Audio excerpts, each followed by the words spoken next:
Dios le bendiga, hermanos. Welcome to today's service, our special service online. Le damos bienvenida a todos ustedes, a todos nuestros amigos, a todas nuestras familias. We're especially welcome today our friends, our family, wherever you may be in your homes. We bless you today. We want you to enjoy our service today. Queremos que usted se goce con nosotros en nuestras alabanzas, en la predicación. Como nosotros acostumbramos a hacer, sé que estamos en tiempos difíciles.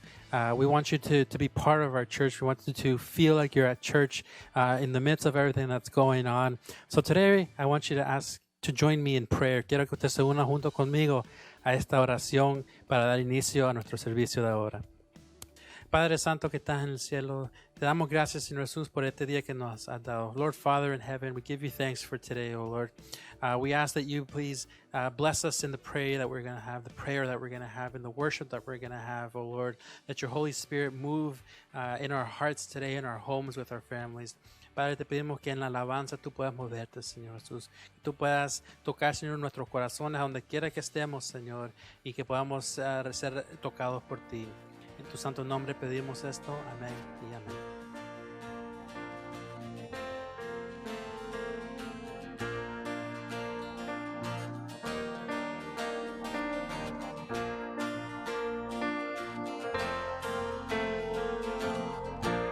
Traemos hoy ante tu altar nuestras coronas. Queremos darte lo mejor de nuestras vidas. Te entregaré mi amor entero, los sueños que logré alcanzar. Te daré lo mejor de mi vida. Te daré lo mejor cada día.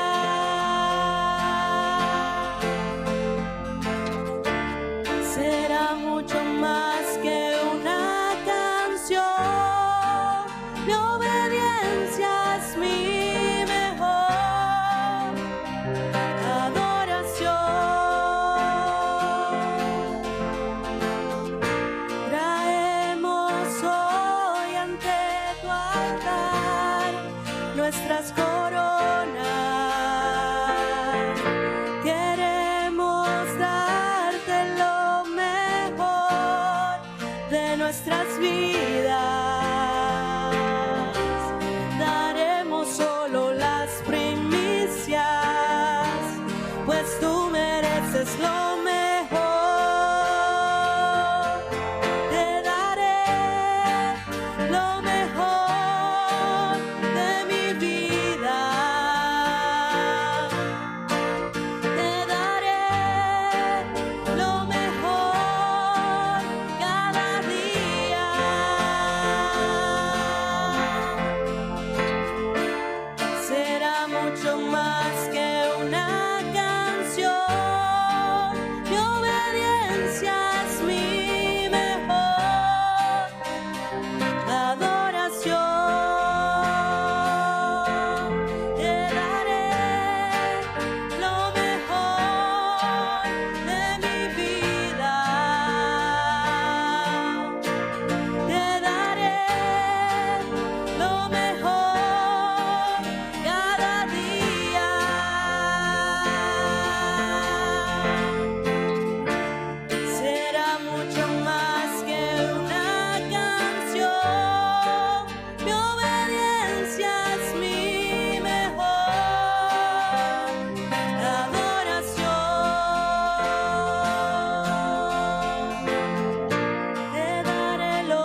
¿Cómo están mis hermanos? Un gusto de poder saludarles en el día de hoy. Gracias por estar con nosotros en este día sábado. Estamos contentos de que pueda estar con nosotros en línea o online.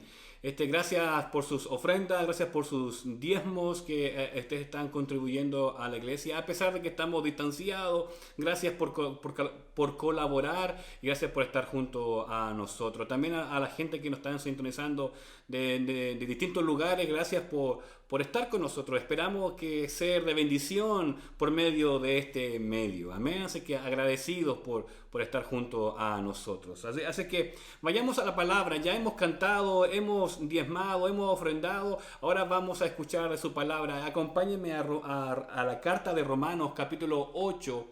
Vamos a exponer desde los versículos 28 hasta el 39 expositivamente lo que Pablo nos quiere decir en este pasaje bíblico.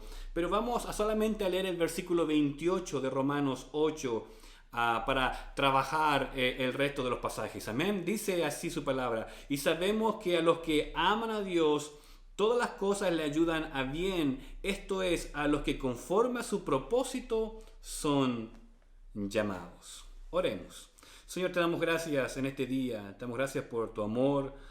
Te damos gracias, Señor, por tu misericordia, por la gracia que nos das, Señor. Te damos gracias, Señor, porque tú siempre estás pendiente de nosotros a pesar de las circunstancias. Quizás no podemos estar físicamente en un templo físico, pero a través de la tecnología podemos estar juntos y podemos aprender de tu palabra, podemos alabar tu nombre. Así que te damos gracias, Señor, porque tú has sido bueno a pesar de las circunstancias que estamos viviendo hoy en día. Te damos gloria y honra, Señor, por los siglos de los siglos. Amén y amén.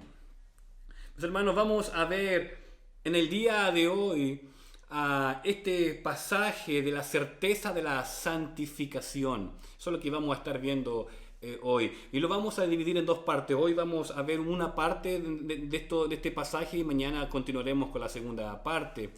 Mis hermanos, vamos a trabajar, como les decía, expositivamente a esta certeza de la santificación. Pablo habla de esta doctrina de la santificación y cuál importante es para nosotros, incluso hoy en día.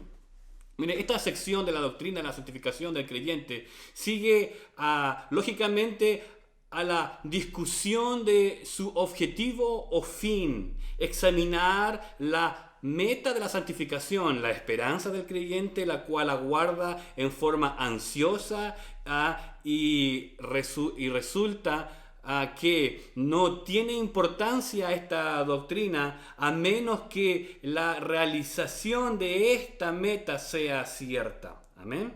Vamos a empezar por esa parte.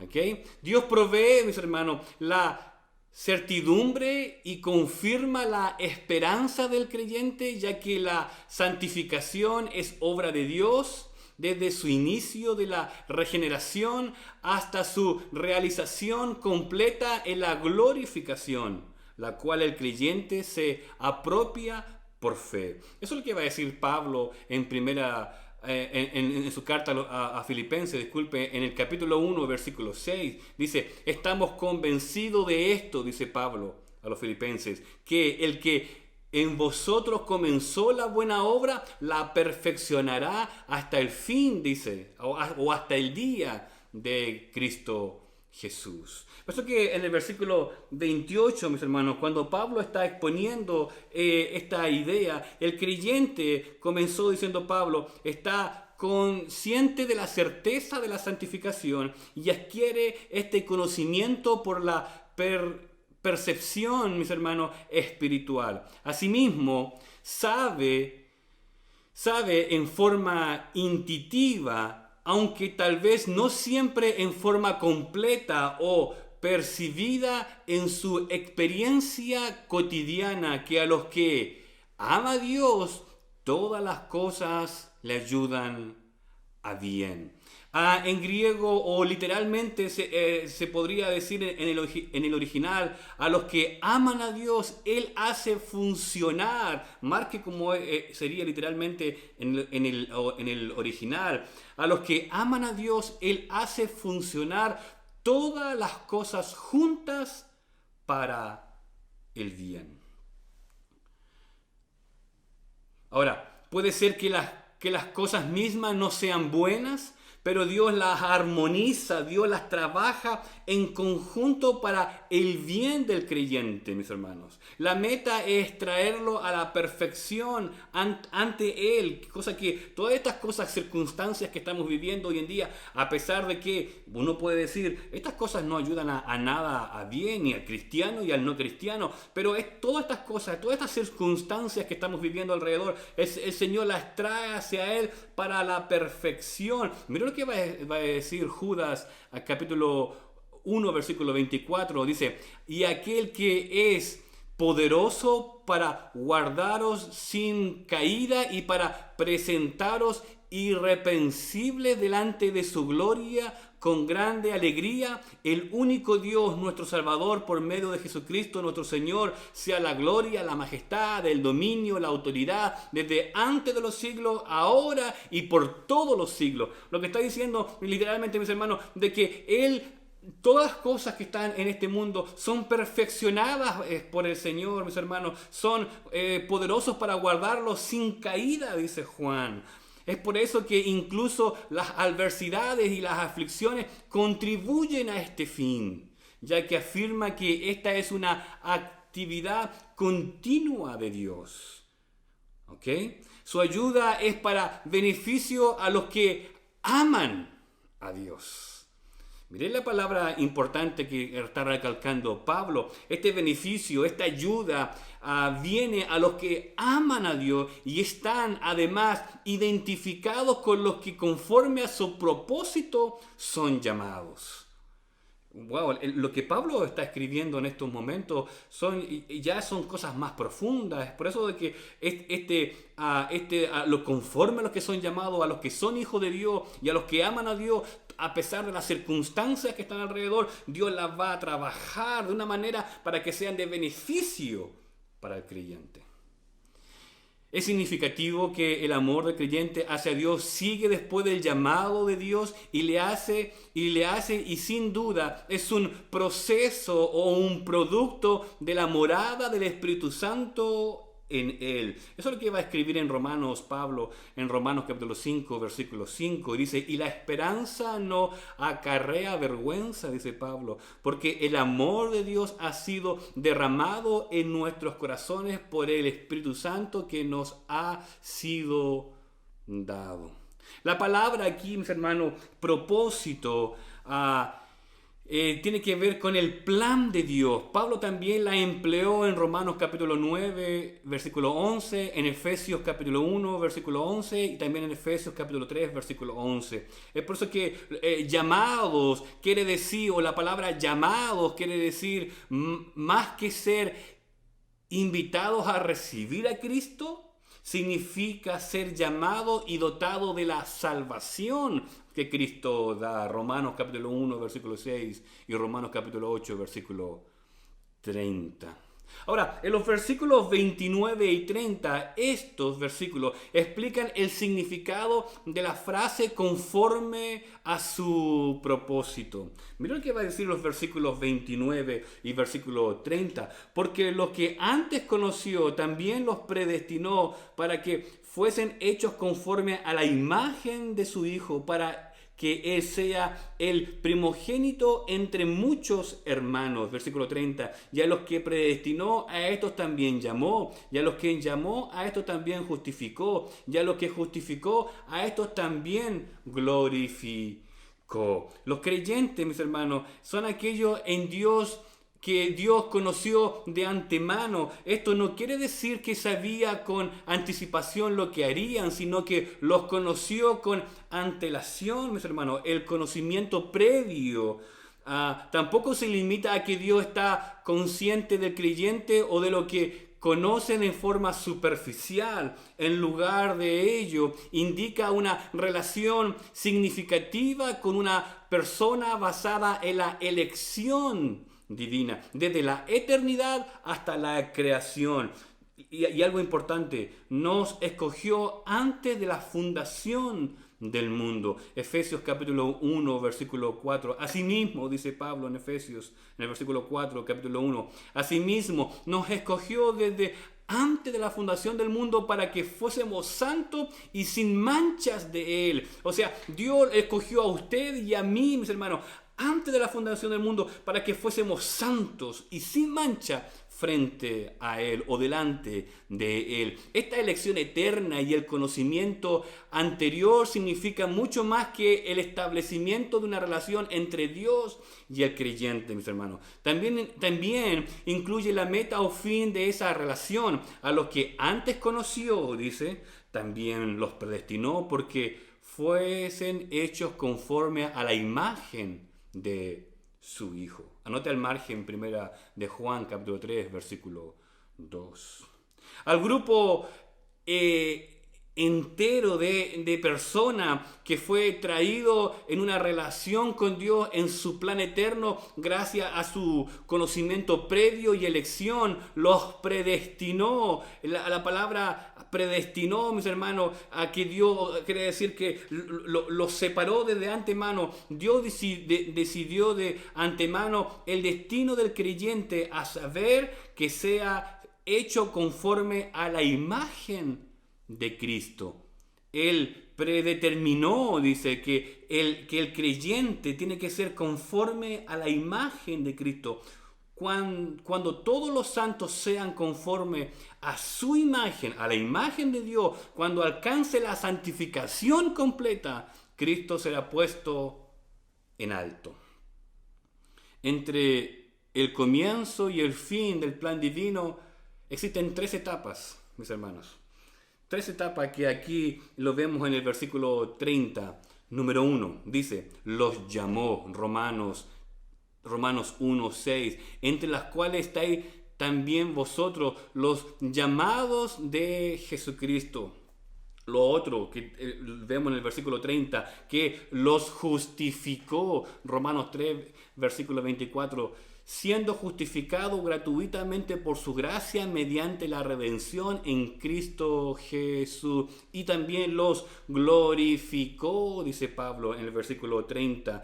Romanos 8, 17 va a decir, y si somos hijos, también somos herederos, herederos de Dios y coherederos con Cristo, si en que padecemos justamente con Él, para que juntamente con Él seamos glorificados, mis hermanos.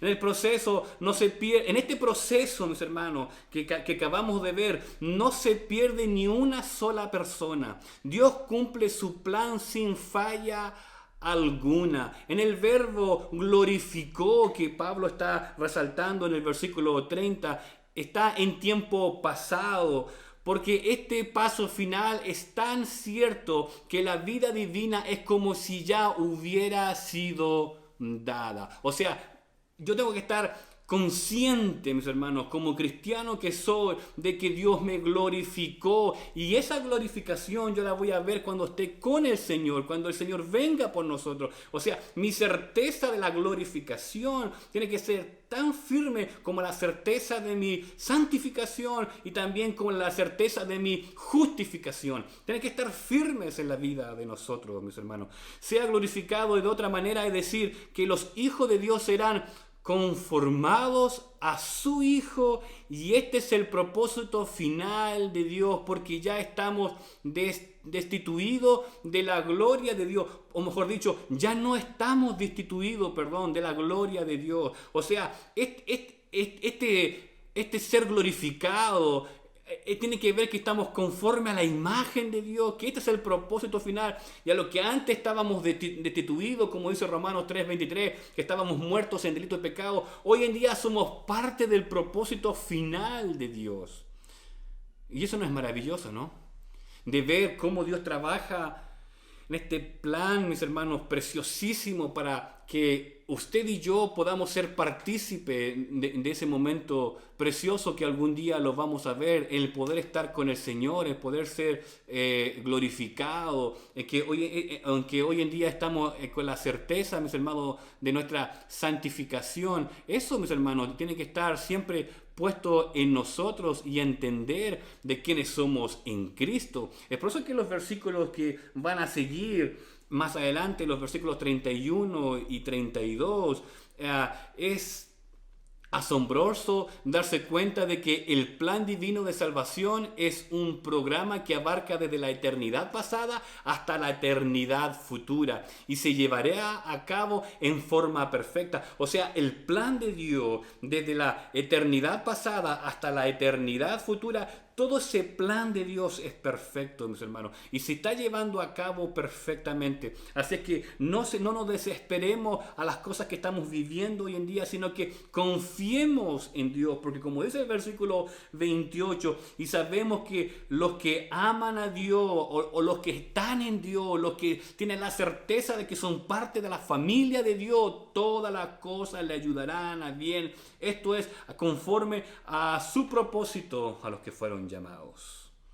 Ahora, en estos siguientes versículos 31 y 32 lo podemos ver de esa manera. Dice literalmente que a la luz de esto Pablo formuló y contestó, mis hermanos, 7 preguntas para recalcar el proceso de la salvación eterna, de la salvación eterna hasta totalmente segura en las manos de Dios, hasta que esté segura en las manos de Dios. Y hoy, en este día, vamos a ver mínimo 3 de las 7 para mañana terminar la siguiente. La primera pregunta de estas 7 que vamos a encontrar de los versículos 31 en adelante, la primera tiene que ver de una forma general. Pablo muchas veces usó preguntas generales para entrar al tema. Y vamos a ver ciertos versículos de aquello. Dice la primera, ¿qué pues diremos a esto? Dice el versículo 31. ¿Qué pues diremos a esto? Si Dios es por nosotros, ¿quién contra nosotros? Ahora, así empieza su carta, o así empiezan las preguntas. La primera pregunta, como decía, es de forma general. ¿Qué pues diremos a respuesta a esto? O sea, si Dios nos ayuda, o si Dios, o mejor dicho, a los que aman a Dios, saben que todas las cosas, mis hermanos, ayudan para bien. Entonces, ¿qué pues diremos a esto?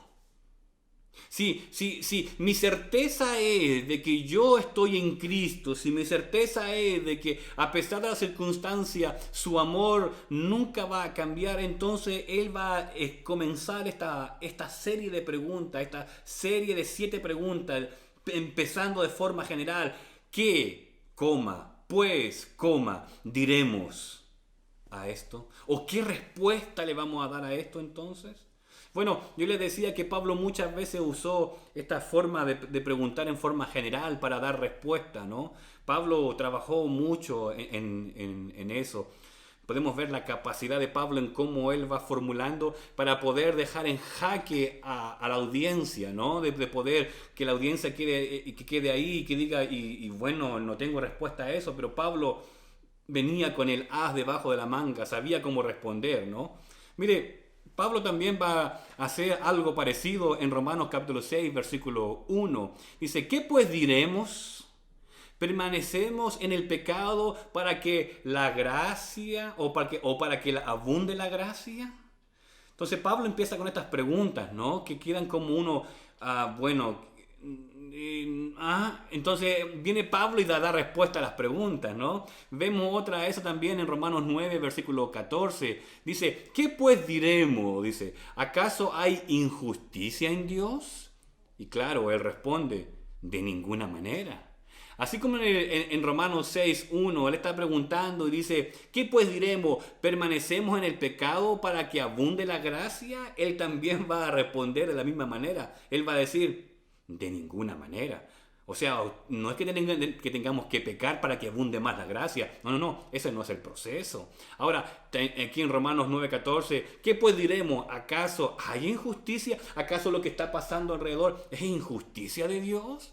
¿O acaso de que de que este cuerpo llamado, que este cuerpo que es la iglesia, ¿no? Que está pegado a Cristo, que esté desmembrado ahorita por las cosas que están pasando alrededor? Podríamos decir, ¿acaso ¿Hay injusticia en esto? ¿Por qué Dios es injusto por las cosas que están pasando y que tenemos que estar separados? Y bueno, Pablo va a responder, no, de ninguna manera. Él no es injusto, no hay injusticia en él. Bueno, eso es lo que va a hacer ahorita Pablo a responder, porque el tema principal de esto está en el versículo 28. Y sobre el versículo 28 de Romanos 8, él va a desarrollar todo para hacer entender de que a pesar de las circunstancias que vivimos a nuestro alrededor, a pesar de quizás de la enfermedad, quizás de la pérdida de un ser querido, a pesar de lo que está pasando en el mundo, a pesar de la hambre en el mundo, a pesar de la injusticia en el mundo, a pesar de las cosas malas que podemos ver, a pesar de todo eso, todas esas cosas Dios las acomoda, las arregla, las trabaja para que a los que aman a Dios estas cosas le ayuden a bien, porque ese es el propósito de Dios para aquellos que fueron llamados. Wow, cómo Pablo desarrolla bajo este tema de la santificación, ¿no?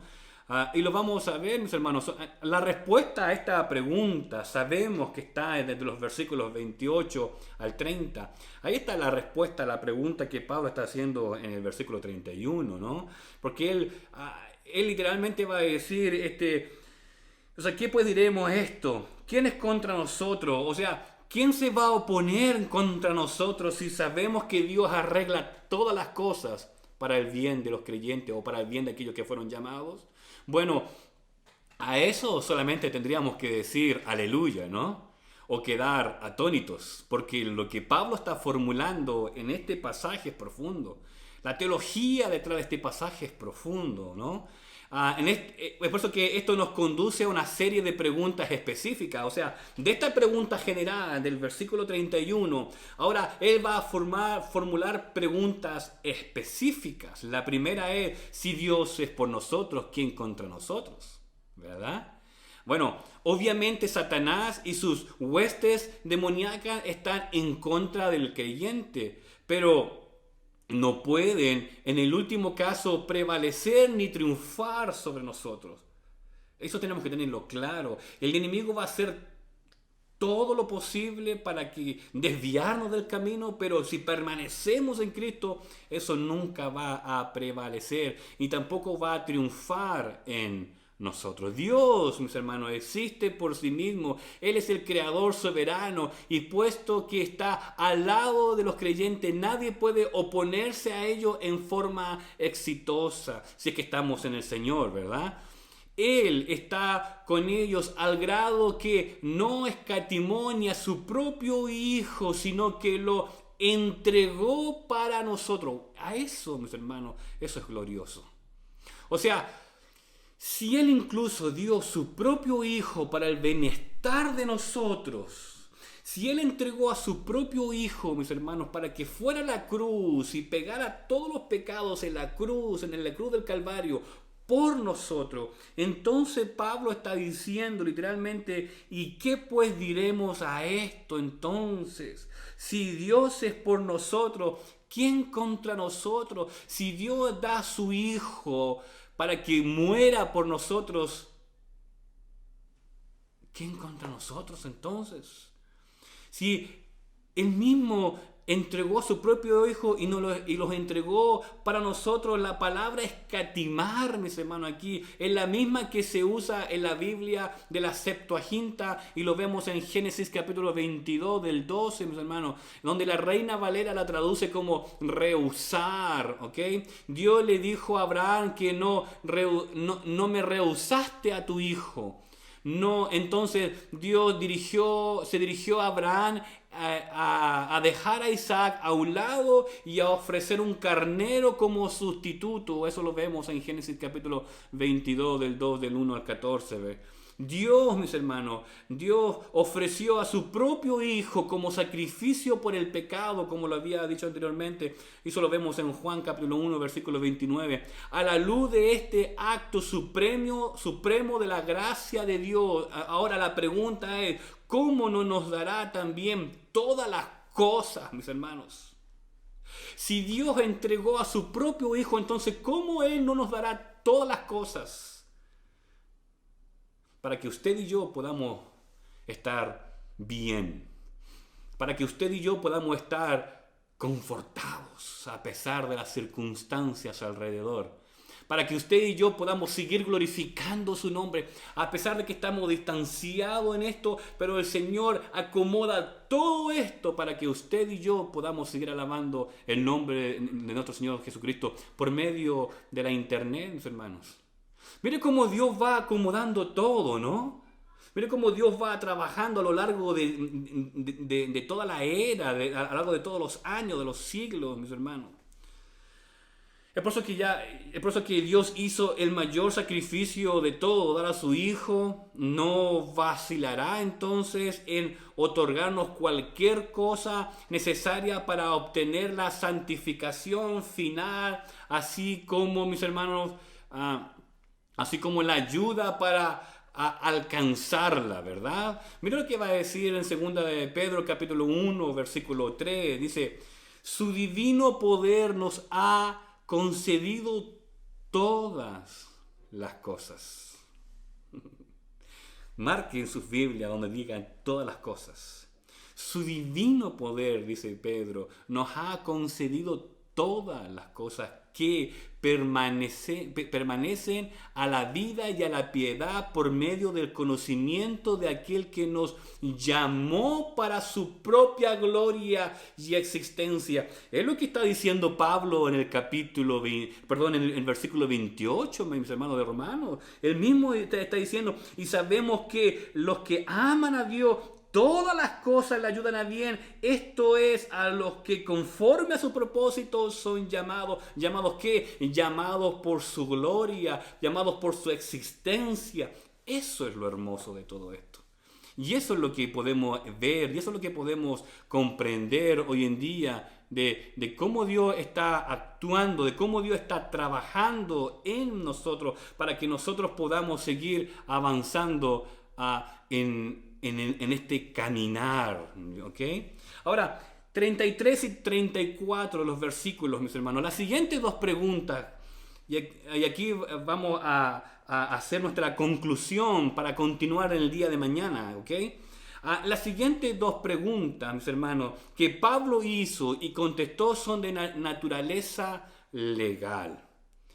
Y aquí está lo interesante, porque Pablo formuló todas las preguntas para que el hombre empezara a pensar. Si hubiera una pregunta que viniese a la mente, sabía muy bien que la podía conectar con todas estas que estaban aquí. Porque él va a decir literalmente en el versículo 34, dice así, ¿quién acusará a los escogidos de Dios? Dios es el que justifica.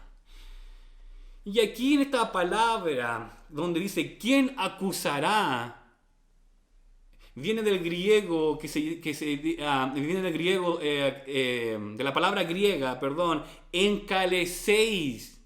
La palabra enkaleseis tiene que ver hacer una acusación formal ante el tribunal o poner una demanda. O sea, ¿quién va a ponerle una acusación formal frente al tribunal de Dios? ¿O quién lo va a demandar a usted que es hijo de Dios frente al tribunal de Dios? ¿Quién? ¿Quién va a demandar a los escogidos? Bueno, se sabe que aquí se está identificando, ¿no? Que es Satanás, es el acusador del pueblo de Dios. Ahora, Pablo está diciendo, si Satanás mismo quiere acusarnos, si Satanás mismo, mis hermanos, quiere poner una acusación formal frente al tribunal o poner una demanda a los escogidos de Dios, sus alegatos o su demanda o esa acusación formal no son válidos, porque se basan en la naturaleza pecaminosa y contaminada del creyente, mis hermanos. O capaz que esa acusación sí se basa en aquello. O sea, va a decir, mire, el hermano tanto le cuesta esto, le cuesta este otro, le cuesta acá, le cuesta allá. Mira, este miente, mira, este le hace esto, y mira esto por acá. Entonces quizás se puede afirmar de eso. Pero mis hermanos, eso eso literalmente no son válidos porque las acusaciones de Satanás se sacarán o serán quitadas en el tribunal, porque el único que entrega la justicia es Dios. Él es el que justifica, mis hermanos. Él es que nos pone a nosotros. Nosotros estamos aquí, ¿verdad? Viene el Señor Jesús, muere y Él nos hace poner justo delante del Padre que está aquí arriba, ¿no? Si Jesús no estuviera, literalmente estaríamos muertos porque estamos muertos en delitos y pecados, pero Jesús nos pone aquí. ¿Ok? Entonces el hombre está aquí abajo. Jesús nos justificó a nosotros. Jesús nos justificó a nosotros. Ahora nos hace ver justo al Padre que está aquí arriba. Ahora, si el enemigo, el diablo, quisiera poner algo en el tribunal de Dios, si el enemigo quisiera acusarnos formalmente o poner una demanda, esta justificación de nuestro Señor Jesucristo nos hace literalmente ver santos delante del Padre. Ahora, no hay ninguna acusación, pero acuérdese de esto, a pesar de que somos justificados por Dios, seguimos siendo pecadores. No es que practicamos el pecado, pero sino que seguimos pecando porque vivimos en este cuerpo pecaminoso que nos va a incitar al pecado. Pero eso no quiere decir que practiquemos el pecado. El Señor nos hace ver justos, nos justificó. Él es el único que justifica, dice Pablo. Si hay alguien que te quiere acusar, si hay alguien que te quiere poner una acusación formal, tranquilo. El único que puede justificar aquí y el único que puede hacer aquello es Dios que está en el cielo. Y eso es lo hermoso. Que Pablo está diciendo literalmente, aunque el mismo demonio quisiera acusarte delante del tribunal, y si tú estás en Cristo y Cristo sabe de que te cuesta avanzar, Dios sabe cómo va a actuar. Y esa demanda y esa acusación formal del diablo no va a tener validez, porque Dios sabe de que tú o yo estamos todos los días pidiendo gracia y misericordia de Dios. Amén. Amén. Él es el juez mismo, mis hermanos. Que el acusado es justo debido a la fe en Jesucristo. Mira lo que va a decir Romanos 3:24. Siendo justificado gratuitamente por su gracia mediante la redención en Cristo Jesús. Romanos 5, versículo 1. Justificado pues por la fe, tenemos paz para con Dios por medio de nuestro Señor Jesucristo. Como resultado entonces, todas las acusaciones, como lo había dicho anteriormente, serán anuladas y nadie podrá hacer una acusación que quede en pie, mis hermanos. Ese es el Dios que nosotros adoramos, a ese es el Dios que nosotros glorificamos. Y es por eso que esta pregunta, ¿no?, está relacionada con quién es el que condenará. Aquí, ¿no?, puede tener en el sentido futuro de condenar, a que se prefiere aquí el que es la condenación o el castigo de lo que vemos en el 8.1 de Romanos 8.1, pero Jesucristo ha sido designado como juez. Él es nuestro juez, acuérdense. Es por eso que trabaja la justificación. Él es nuestro juez frente aquí al Padre, para que Él es nuestro mediador, dice también, entre Dios, mis hermanos, y el hombre. En Él tenemos que confiar. Como es nuestro juez, como dice Juan capítulo 5, versículo 22 y versículo 27. Así que Pablo responde a esta pregunta diciendo Cristo, mis hermanos. Versículo 34, ¿no? De ahí dice versículo 34. ¿Quién es el que condenará? Cristo. Es el que murió, más aún el que también resucitó, el que además está a la diestra de Dios, al que también intercede por nosotros. Él es nuestro juez, pero él es el mismo que quien el creyente ha confiado para salvación. Es más, es Él, mis hermanos, Jesucristo, es el que murió más el que también resucitó, el que además está a la diestra del Padre y que además el que también intercede por nosotros. Jesucristo es el juez de nosotros, pero también es el único con quien cada creyente se puede identificar por fe. Se puede identificar por fe. Como resultado de esto, mis hermanos, Él es el sacrificio por el pecado del creyente. Eso lo vemos en Romanos capítulo 5, versículo 8. Es su nueva vida porque comparte la vida resucitada en Cristo. Romanos 6, 8, ¿verdad? Es su intercesor. Hebreos 7, 25. También el Espíritu Santo intercede por nosotros. Romanos 8, 26. Él es su abogado defensor. Primera de Juan capítulo 1 versículo 2, Primera de Juan capítulo 2 versículo 1. Ciertamente el juez nos concederá a los suyos quienes están con él por fe. Romanos 8:1. Miren lo que va a decir Romanos 8:1. Ahora pues, dice Pablo, ninguna condenación hay para los que están en Cristo Jesús, los que no andan conforme a la carne, sino conforme al Espíritu. Ahora, volvamos al versículo 28 para concluir el tema de hoy. Cuando Pablo está escribiendo en el versículo 28 y dice, y sabemos que a los que aman a Dios, todas las cosas, dice Pablo, les ayudan a bien. Esto es, a los que conforme a su propósito son llamados. Lo que Pablo está diciendo aquí, mis hermanos, y si lo conectamos con el versículo 1 de Romanos 8, es literalmente de que a pesar de todas las cosas, a pesar de que todo lo que podemos hacer, si yo me arrepiento, si yo busco al Señor, si yo estoy en Cristo, no vamos a poder ser condenados. No va a haber nada, mis hermanos, que nos va literalmente a poner una acusación formal frente a este tribunal, mis hermanos. ¿Y quién va a estar contra nosotros? ¿Quién va a decir, Pablo? O sea, ¿quién se va a oponer a que el Hijo del Hombre, o mejor dicho, o quién se va a oponer, mis hermanos, a que el cristiano, al que está en Cristo, no tenga una relación con Dios? ¿Quién se va a oponer si Él ya los predestinó, si Él ya los separó, si Él ya los justificó, si Él ya los santificó, si Él ya los glorificó? O sea, y tenemos que vivir este proceso, mis hermanos. Tenemos que estar ahí pendientes siempre.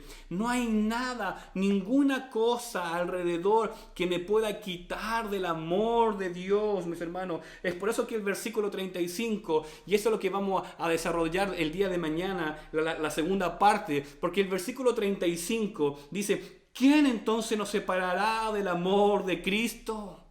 ¿Quién? O sea, si ni el mismo Satanás que nos puede hacer una acusación o nos puede acusar frente al tribunal no sé, mis hermanos, si ni Satanás mismo puede hacer eso, entonces, si ni Satanás mismo puede quitarnos del amor de Cristo, entonces, ¿qué otra cosa nos va a quitar del amor de Cristo? Nada. ¿Por qué dice Pablo? Literalmente, y sabemos porque a los que aman a Dios, todas las cosas que están pasando alrededor le ayudan a bien. Le ayudan a bien a los que conforme a su propósito fueron llamados. Ahora bien, a pesar de esta distancia que estamos viviendo, a pesar de lo que estamos pasando, mis hermanos, incluso en estos momentos difíciles Dios preparó, Dios lo armonizó, Dios lo trabajó, mis hermanos, para que estas cosas que estamos viviendo nos ayuden a bien a nosotros como iglesia. Piensen esto. Piensen esto. Cuando usted quiera o cuando se nos permita volver a nuestros templos físicos, cuando nos reunamos nuevamente, vayamos con una actitud de adoración y de buscar a Dios. Vayamos transformados por el Señor. Que no seamos los mismos cristianos que éramos antes, sino que seamos cristianos firmes, fuertes en la fe. Cuando venga gente nueva que esté desesperada por conocer de Dios, por todo lo que está pasando alrededor, de que estemos firmes y de que podamos mostrarle el amor de Cristo. Porque no hay ninguna cosa que nos pueda separar del amor de Dios. Porque todas las cosas, Pablo está diciendo, Dios las transforma, Dios las mueve. ¿Para qué? Para el bien de aquellos que fueron llamados por Él. Eso es lo precioso. Y eso es lo que Dios nos está haciendo entender. De que todas las situaciones que pasan en el mundo, todas las situaciones que nos pasan a nosotros personalmente, Dios las acomoda para el bien de nosotros. Y para el bien del crecimiento de la iglesia. Y para el bien del cuerpo de Cristo, que es la iglesia. Todo aquello, mis hermanos, Dios lo va acomodando, lo va trabajando para que todas las cosas nos ayuden a bien. Que Dios me los bendiga. Gracias por sintonizarnos en el día de hoy. Gracias por estar con nosotros. Y acuérdese que todas las cosas, Dios las acomoda para que sean de beneficio para nosotros, para aquellos que le aman, para aquellos que fueron conforme a su llamado. Que Dios les bendiga. Gracias por estar junto a nosotros.